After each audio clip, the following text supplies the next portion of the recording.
नमस्कार दोस्तों, triple C की कक्षा में आप लोगों का स्वागत है। ट्रिपल सी में हम लोगों का पहला चैप्टर चल रहा है जिसका नाम है इंट्रोडक्शन। इंट्रोडक्शन में मैंने अभी कुछ वीडियो बना करके अपलोड किया हुआ है। वीडियो बहुत बड़ा नहीं है, आप उसको देखेंगे कुछ आपको हेल्प मिलेगा।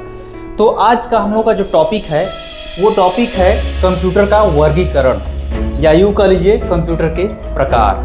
अब आप सोच रहे हैं कि कंप्यूटर के प्रकार भी होते हैं। जी हाँ, कंप्यूटर को 3 भागों में बांटा गया है। पहला एनालॉग, दूसरा डिजिटल, तीसरा हाइब्रिड। इसको 3 कैटेगरी में डिवाइड किया गया है। अब उसके बाद डिजिटल को 4 कैटेगरी में डिवाइड किया गया है। पहला माइक्रो, दूसरा मिनी, तीसरा मेन फ्रेम, चौथा सुपर कंप्यूटर। तो इस तरह से डिजिटल कंप्यूटर को भी क्या किया गया है, 4 भागों में डिवाइड किया गया है।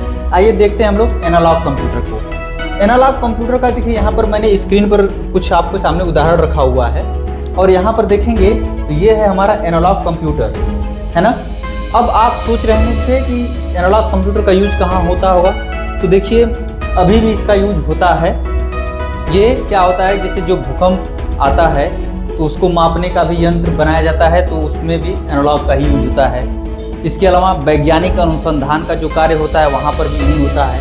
रक्षा के क्षेत्र में भी निशाना उशाना जो बनाते हैं लोग, टारगेट सेट करते हैं, उसमें भी एनालॉग का ही यूज होता है। इसके अलावा अभी भी बहुत जगहों पे आप एनालॉग का यूज देख सकते हैं। जैसे देखिए यहाँ पर मैंने आपके सामने यहाँ पर कुछ उदाहरण रखा हुआ है। जैसे देखिए यहाँ पर एक मीटर है। इस तरह का मीटर आप देखेंगे कभी कभी, अगर आप पास अगर कोई बाइक होगी तो अगर कभी हवा भरवाने जाएंगे तो जो हवा वाला टैंक होता है उस टैंक के ऊपर इस तरह का लगा होता है जो क्या करता है, हवा का दबाव को बताता है। तो ये सब क्या है, एनालॉग होता है। किसी खास संकेत की ओर इशारा करते हैं, या ये क्या करते हैं, किसी संकेत को नंबर में कन्वर्ट करके आपको दिखाते हैं। तो अब क्या है कि आपको नंबर में दिखाएगा कन्वर्ट करके कि इतना दबाव है, तो आप जान जाएंगे कि इतना दबाव है, इतना हवा है ना। उसके बाद यहाँ पर देखेंगे तो ये है हमारा थर्मामीटर, और ये थर्मामीटर धीरे धीरे बदल चुका है, अब आ गया डिजिटल थर्मामीटर। तो पहले क्या होता था कि डॉक्टर के यहाँ जब जाते थे अपना तापमान चेक कराते थे, तो डॉक्टर क्या करते थे, शरीर में के जैसे मान लीजिए यहाँ पर मुंह में लगाते थे, चाहे यहाँ पर लगा देते थे, जिससे इसमें पारा लगा होता था। पारा अपना ऊपर नीचे चढ़ता उतरता था, जिससे ये पता चलता था कि शरीर का तापमान क्या है, इससे पता चल जाता था। इसके बाद यहाँ पर देखेंगे तो ये है हमारा लाइट, जो आपके यहाँ अगर कनेक्शन होगा बिजली का तो वहाँ पर देखेंगे तो इस तरह का मीटर लगा होता है। तो पहले इस तरह का मीटर लगा होता था जिसमें ये देख रहे हैं ये नंबर है, यहाँ पर गोल गोल तो घूम करके ये नंबरिंग देता था सामने। जैसे आज भी कहीं कहीं गाड़ी में देखेंगे तो जो किलोमीटर दिखाता है तो उसमें क्या होता है, घूम घूम के दिखाता है नंबर। तो उसी तरह से इसमें दिया होता था, तो वो क्या था, एनालॉग होता था। अभी यहाँ पर देखेंगे जैसे कहीं कहीं इलेक्ट्रॉनिक की दुकान पर जाएंगे, आज भी कहीं कहीं देखने को मिल जाता है कि इस तरह का वो मीटर रखते हैं लोग। इससे क्या करते हैं, डायोड, आईसी, इसके अलावा ट्रांसफार्मर या वोल्टेज चेक करने के लिए ये रखते हैं अभी भी। और ज़्यादातर दुकानें तो अब क्या करते हैं, लोग डिजिटल मीटर रखते हैं। लेकिन उसमें क्या होता था कि यहाँ पे टारगेट सेट करते थे कि हमारा कौन सा आईसी है, क्या है, वो सेट करते थे। उसके बाद वो अपना टच करते थे तो ये कांटा जो है ऊपर नीचे इधर उधर भाग करके इंडिकेट करता था, जिससे ये पता चलता था कि ये सही है या इसकी क्या कंडीशन है, वो पता लगा लेते थे, है ना। उसके बाद यहाँ पर देख रहे हैं कि ये भी एनालॉग का उदाहरण है। जैसे इस तरह का मीटर, जैसे हम लोग अगर पेट्रोल पंप पर पहले पेट्रोल भरवाने जाते थे तो उसमें जो मशीनें होती थी ना, उसमें इस तरह का मीटर लगता था। अब तो डिजिटल मीटर आ गया है कि जितना हुआ उतना लिख देता था, डायरेक्ट लिख देता है। लेकिन इसमें क्या होता था, नंबर भागता भागता जाता है, उसके बाद उसमें सामने जो आके रुक जाता था, समझिए वहीं उतना आपका तेल हुआ, वहीं हुआ आपका दाम हुआ, यही चीज़ आपका दिखाया जाता था। उसके बाद यहाँ पर देखिए ये है भूकंप मापने का यंत्र। इससे भूकंप नापते हैं कि क्या इसकी तीव्रता थी, है ना। इसी वजह से आपको देखते हैं कभी कभी न्यूज़ में आता है कि भूकंप की तीव्रता ये थी या इस कैटेगरी का भूकंप आया था। तो वो कैसे मापते हैं, यहाँ पर देखिए ये हेड लगा हुआ है, ये पेपर है, इसी पेपर पर ये मापता रहता है। जिस तरह का भूकंप रहेगा वो यहाँ पर लगा के दिखा देगा। तो ये क्या है, ये सब एनालॉग है। एनालॉग में बस क्या होता है कि किसी खास वेब पर, किसी खास संकेतों पर ये सब काम करते हैं और आपको नंबर में ये सब कन्वर्ट करके दिखाते हैं, जिससे आपको पहचानने में मदद मिलता है। आज भी रक्षा के क्षेत्र में, वैज्ञानिक क्षेत्र में, इसके अलावा इंजीनियरिंग क्षेत्र में अभी भी बहुत ज़्यादा इसका यूज होता है, क्योंकि इसकी गणना बहुत सटीक होती है। आगे बढ़ते हैं हम लोग। अब ये है हमारा डिजिटल कंप्यूटर। डिजिटल कंप्यूटर में मैंने 4 प्रकार बताया था। पहला माइक्रो, दूसरा मिनी, तीसरा मेन फ्रेम, चौथा सुपर। तो हम यहाँ पर देख रहे हैं माइक्रो कंप्यूटर। ये देख रहे हैं डेस्कटॉप है, ये लैपटॉप है। डेस्कटॉप की बात करें तो डेस्कटॉप जो होता है थोड़ा बड़ा होता है, मजबूत होता है, सस्ता होता है और ये एक जगह रख देते हैं और कहीं भी आप बैठ करके एक कोने में रख देंगे और काम कर सकते हैं। ये सिंगल यूजर है लेकिन अच्छा होता है, इसमें माइक्रो प्रोसेसर लगा होता है ना। और इसी तरह से ये लैपटॉप है। लैपटॉप क्या है कि ये इसकी अपेक्षा ये थोड़ा महंगा होता है। इसमें बैटरी लगी होती है, चार्ज होने के बाद आपको बैकअप मिल जाता है, कहीं भी आप लेके चले जाइए, पोर्टेबल होता है और वहाँ बैठ कर अपना काम कर लीजिए, उसके बाद अपना काम कहीं रख दीजिए। तो ये थोड़ा महंगा होता है और इसकी अपेक्षा थोड़ा छोटा होता है, लेकिन काम दोनों का बराबर है। इसी तरह नोटपैड भी आता है। तो ये सब क्या है हमारा माइक्रो कंप्यूटर, इसको हम लोग माइक्रो कंप्यूटर बोलते हैं। उसके बाद देखिए यहाँ पर मिनी कंप्यूटर है। मिनी कंप्यूटर क्या है कि माइक्रो कंप्यूटर की अपेक्षा ये थोड़ा सा महंगा पड़ता है और बड़ा भी आता है साइज में, क्योंकि इसको ज़्यादातर छोटी दुकानें या छोटी कंपनियां या मध्यम वर्ग की कंपनियां जो होती हैं इसको सर्वर के रूप में यूज करती हैं। आज भी अगर आप कहीं देखेंगे कि अगर कोई स्कूल में, कहीं संस्था में, कहीं भी अगर सर्वर पीसी बनाया जाता है तो थोड़ा हैवी बनाया जाता है, क्योंकि सर्वर पीसी जो होता है ना एक बार में कई लोगों को काम करने की सुविधा देता है। ऐसे समझिए कि जैसे यहाँ पर मेरा एक सर्वर पीसी है और यहाँ से हमने कनेक्ट कर दिया कम से कम 5-6 पीसी और 5-6 पीसी जो है सर्वर से कनेक्ट है, सर्वर से डेटा ले रहे हैं, सर्वर में ही सेव कर रहे हैं, सब कुछ काम सर्वर में कर रहे हैं। तो यहाँ पर आप यूजर बैठा दीजिए और यहाँ से यूजर जितने हैं सारे कार्य करेंगे और सारा डेटा सर्वर से आएगा, सर्वर को ही जाएगा, तो सारा काम सर्वर पर लोड पड़ता है। तो एक समय में कई यूजर्स जो है सर्वर पर काम करते हैं। तो ये क्या है कि माइक्रो कंप्यूटर की अपेक्षा बड़ा होता है, इसका प्रोसेसर भी इसकी अपेक्षा बड़ा होता है, हैवी होता है और इसके अलावा दाम की बात किया तो ये थोड़ा कॉस्टली भी आता है और हमको लग रहा है कि नॉर्मल लोग इसको यूज भी नहीं करते होंगे। राइट, आगे बढ़ते हैं। उसके बाद ये है हमारा main frame computer. Main frame computer में देख रहे हैं कि यहाँ पर ये जैसे लेटेस्ट मेन फ्रेम कंप्यूटर है। अभी ये देखिए यूनिवैक 1110 है, IBM 4381 है, ICL 39 है और सीरियस साइबर है। तो ये सब क्या है मेन फ्रेम कंप्यूटर है। ये सुपर से थोड़ा नीचे होते हैं, इसको बड़ी बड़ी कंपनियां इसको यूज करती हैं। इसके अलावा रक्षा के क्षेत्र में जैसे किसी कंट्री का जो क्या बोलते हैं वो सिक्योरिटी का जो सिस्टम होता है उसमें सेनाएं इसको यूज करती हैं। उसके बाद बैंकिंग सेक्टर में इसका यूज किया जाता है, जो हिसाब किताब लेन देन सारा कुछ यही मेन फ्रेम से ही मैनेज कराया जाता है, क्योंकि मेन फ्रेम की कैपेसिटी बहुत ज़्यादा होती है, बहुत सारा कार्य मेन फ्रेम से किया जाता है। ये मेन फ्रेम जो होता है ये आपके सुपर कंप्यूटर से थोड़ा सा नीचे होता है। अब इसका हम लोग स्पेसिफिकेशन देख लेते हैं, इसकी विशेषता क्या है, किस वजह से ये थोड़ा अलग है। आइए देखते हैं। देखिए यहाँ पर मैंने कुछ यहाँ पे इसका डिटेल लिखा हुआ है। इसमें देखिए सबसे पहले अगर पावर प्रोसेसिंग की बात की जाए तो main frame computer million instruction पर सेकेंड MIPS में मापी जाने वाली प्रोसेसिंग क्षमता रखते हैं। बड़ा ज़्यादा इसका स्पीड दिया हुआ है। इसके बाद अगर यहाँ पर बता रहा है कि आधुनिक मेन फ्रेम 1 लाख से अधिक MIPS की प्रोसेसिंग क्षमता दे सकते हैं। अब उदाहरण के लिए बता रहा है यहाँ पर कि IBM Z15 1.5 लाख MIPS की प्रोसेसिंग क्षमता प्रदान करता है। अब इसके प्रोसेसर की बात कर लेते हैं। ये तो इसका पावर था प्रोसेसर का। अब इसके प्रोसेसर की बात कर लेते हैं, कैटेगरी जो होता है। मेन फ्रेम कंप्यूटर में विशेष प्रकार के कस्टम बिल्ड प्रोसेसर का उपयोग होता है, जैसे कि IBM Z सीरीज प्रोसेसर। इनमें मल्टी कोर प्रोसेसर होते हैं जो समानांतर प्रोसेसिंग और कई कार्यों को एक साथ निष्पादित करते हैं या क्लियर करते हैं। 5 गीगाहर्ट्ज या उससे अधिक की घड़ी वाले प्रोसेसर होते हैं जो हाई परफॉर्मेंस प्रोसेसिंग की क्षमता देते हैं। अब बात कर लेते हैं हम लोग मेमोरी का। मेमोरी मतलब रैम मेमोरी। जैसे देखिए मेन फ्रेम कंप्यूटर में बड़ी मात्रा में मेमोरी होती है, आमतौर में टेराबाइट में। टीबी में हम लोग 16 GB 32 GB में ही अटके हैं, यहाँ पे टेराबाइट में हो रहा है इसका यूज। आधुनिक मेन फ्रेम सिस्टम में 16 TB से अधिक की रैम सपोर्ट कर सकते हैं। वाह, बहुत ज़्यादा। इसका memory system error correction code support करता है जो डेटा अखंडता सुनिश्चित करता है ना। चलिए इसके स्टोरेज की बात कर लेते हैं। तो स्टोरेज बहुत बड़ी होती है और यह पेटाबाइट में हो सकती है बहुत ज़्यादा। डेटा को स्टोर करने के लिए रैड अरे, सॉलिड स्टेट ड्राइव और हाइब्रिड स्टोरेज सिस्टम का उपयोग किया जाता है। आगे हम लोग ऑपरेटिंग सिस्टम की अगर बात करें तो मेन फ्रेम कंप्यूटर का ऑपरेटिंग सिस्टम अत्यधिक अनुकूलित और शक्तिशाली होता है, जैसे ZOS IBM का मुख्य ऑपरेटिंग सिस्टम जो मल्टीटास्किंग और मल्टी यूजर एनवायरनमेंट को सपोर्ट करता है। उसके बाद Linux on Z, IBM Z के लिए विशेष लाइनक्स डिस्ट्रीब्यूशन और VF। तो इस तरह क्या है सब ऑपरेटिंग सिस्टम जो कि इसको एकदम खास बनाता है ना। उसके बाद नेटवर्किंग की बात कर लेते हैं। तो मेन फ्रेम कंप्यूटर अत्यधिक तेज और सुरक्षित नेटवर्किंग क्षमताओं से लैस होते हैं। इसी की वजह से तो बैंकिंग सेक्टर में इसका यूज किया जाता है। इनका उपयोग 10 Gbps से लेकर के 100 Gbps नेटवर्क कनेक्शन के साथ किया जाता है।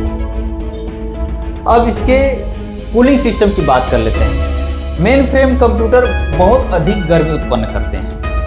इन्हें ठंडा रखने के लिए विशेष लिक्विड कूलिंग और एडवांस एयर कूलिंग सिस्टम का यूज किया जाता है। अभी आप देख रहे होंगे कभी कभी क्या होता है कि YouTube चाहे फेसबुक पर शॉर्ट वीडियो में कभी कभी देखेंगे कि हैवी पीसी को असेंबल करते हैं लोग और उसमें जो कूलिंग सिस्टम होता है उसमें लिक्विड भरते हैं लोग, है ना।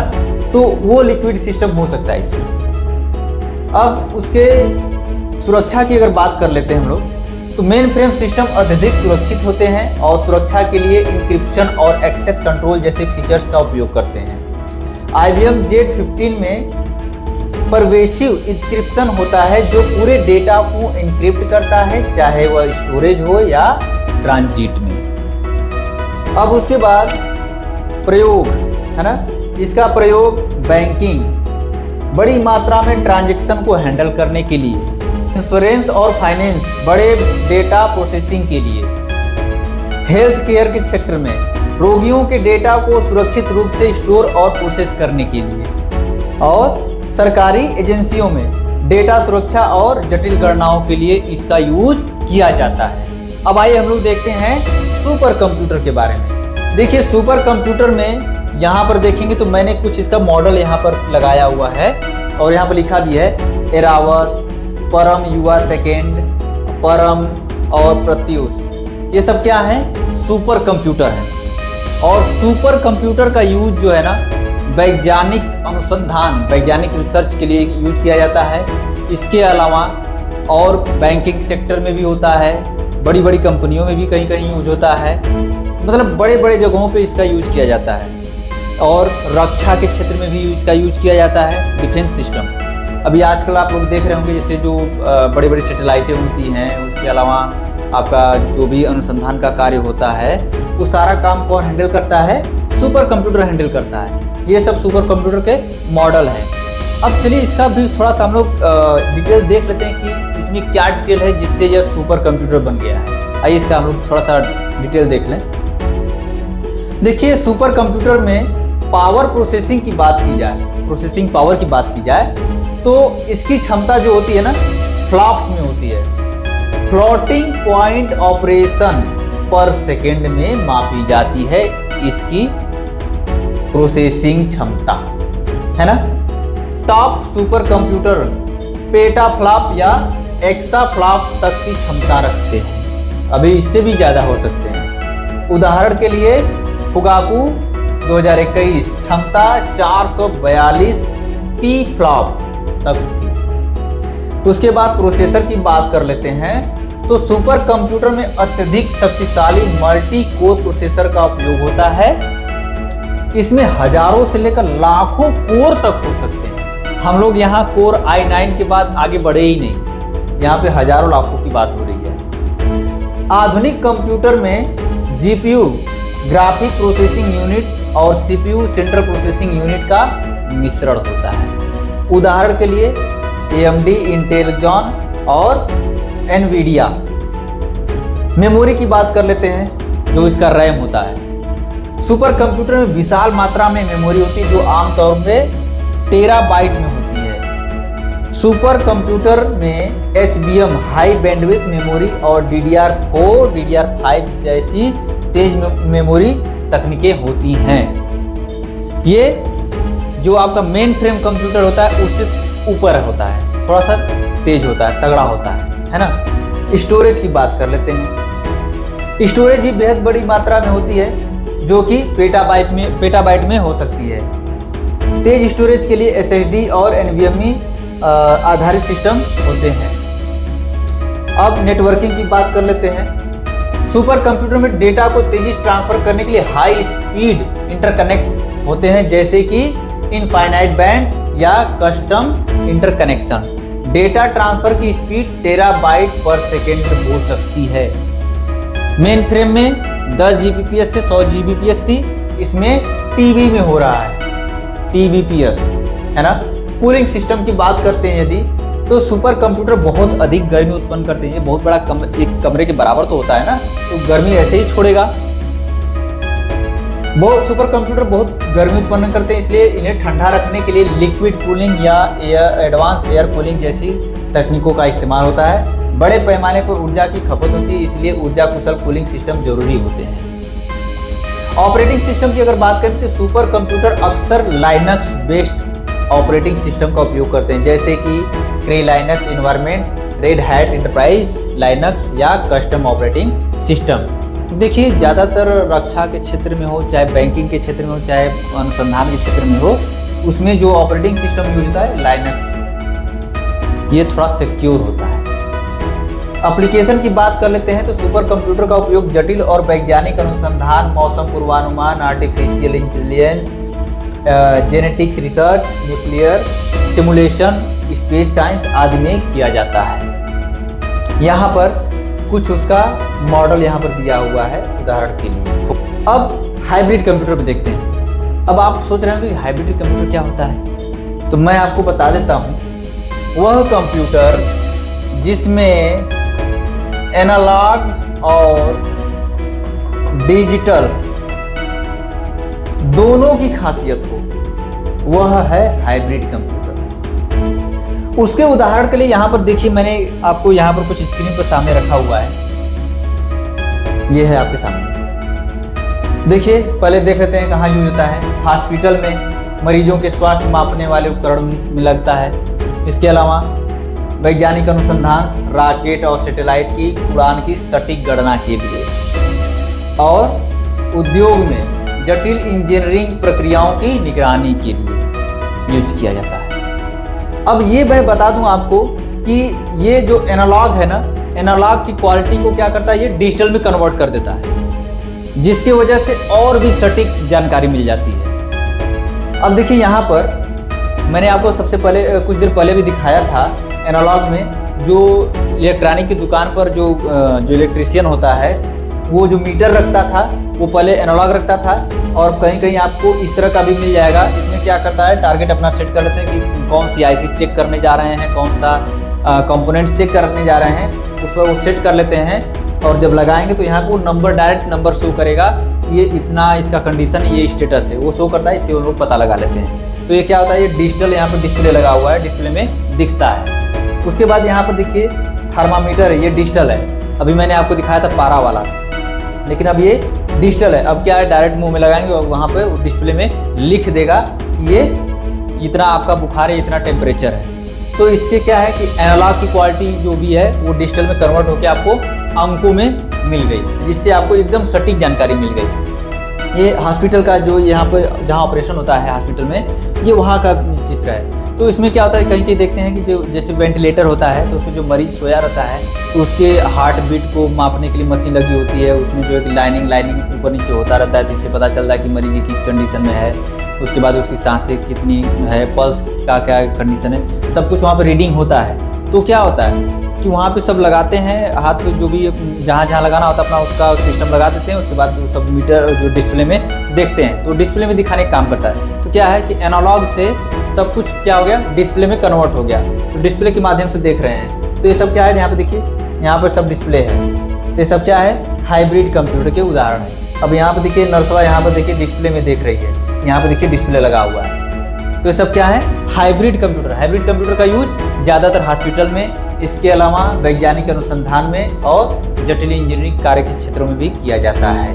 यह है हाइब्रिड कंप्यूटर, जिसमें दोनों की खासियत हो, एनालॉग और डिजिटल। आगे बढ़ते हैं हम लोग। देखिए कंप्यूटर की विशेषताएं भी होती हैं कुछ, उसकी विशेषताओं के बारे में देख लेते हैं। देखिए यहाँ पर गति की अगर बात की जाए तो कंप्यूटर की गति आप अंदाज़ा लगा सकते हैं कि जैसे ही कुछ लिख करके आप इंटर दबाते हैं, आपको तुरंत रिजल्ट आपके सामने मिल जाता है। तो इसकी स्पीड बहुत ज़्यादा होती है, आप जो भी कुछ इनपुट करते हैं तुरंत आपको रिजल्ट सामने मिल जाता है। इसके बाद त्रुटि रहित कार्य, भाई इससे कोई गलती होती ही नहीं है। जो गलती होती है डेटा एंट्री करने वाले की ही होती है, क्योंकि अगर आप गलत एंट्री करेंगे तो गलत रिजल्ट दिखाएगा, सही एंट्री करेंगे तो सही एंट्री दिखाएगा। मतलब क्या है कि लगभग ये 100% सही होता है। स्टोरेज की बात करें तो स्टोरेज क्षमता जो है इसकी घटाई भी जा सकती है, बढ़ाई भी जा सकती है। इसमें फ्लक्चुएशन हो सकता है इसके स्टोरेज क्षमता में, आप अपने हिसाब से इसको यूज कर सकते हैं। और स्टोर करने के लिए कंप्यूटर में अपना मेमोरी, जैसे जो भी हार्ड डिस्क लगाते हैं उसी में सारा डेटा स्टोर करता है, और आप सालों बाद खोलेंगे तो वो डेटा आपको मिल जाएगा, सुरक्षित रहता है। बहुउद्देशीय है, यह एक साथ बहुत सारे कार्य को फिनिश कर सकता है, मैंने अभी बताया था। इसके अलावा गोपनीयता, यह सिक्योर है, आपके डेटा को भी सिक्योर कर सकता है और इस पर आप सिक्योरिटी के रीजन से आप इसको यूज कर सकते हैं। तो देखिए इस पर बाहरी शक्तियों का कोई काम इस पर नहीं हो, कोई दबाव नहीं होता है, तो इसकी वजह से आप इससे जितना काम लेना चाहें ले सकते हैं, ये कभी थकता नहीं है। जितना भी आप काम लेना चाहें नहीं थकेगा, बस इसको आप ठंडा रखिए चलाते वक्त। स्वचालित पर तो देखिए स्वचालित में अगर जब आप इसको कोई भी डेटा दे देते हैं तो आप जैसे ही कोई डेटा दे के आप इसको कोई कार्य देते हैं और जब वो कार्य कर रहा होता है तो इसमें कोई बाहरी आदमी चाहे कि उसमें कोई हस्तक्षेप कर दे या कोई बाहर से आकर कोई हस्तक्षेप कर दे तो कोई नहीं कर सकता। जो भी आप डेटा देंगे उसको अपने से कैलकुलेशन करके आपको सामने रिजल्ट रख देता है ना। विश्वसनीयता की बात करें तो देखिए कंप्यूटर जो भी कार्य करता है एकदम 100% सही रहता है। तो इसकी वजह से विश्वसनीयता के आधार पर देखा जाए तो ये विश्वसनीय योग्य होता है। क्लियर? अब देखिए थोड़ा सा महत्वपूर्ण तथ्य है यहाँ पर जो हम लोगों को पेपर देते वक्त क्वेश्चन में आ सकता है, उसमें कुछ पूछेगा।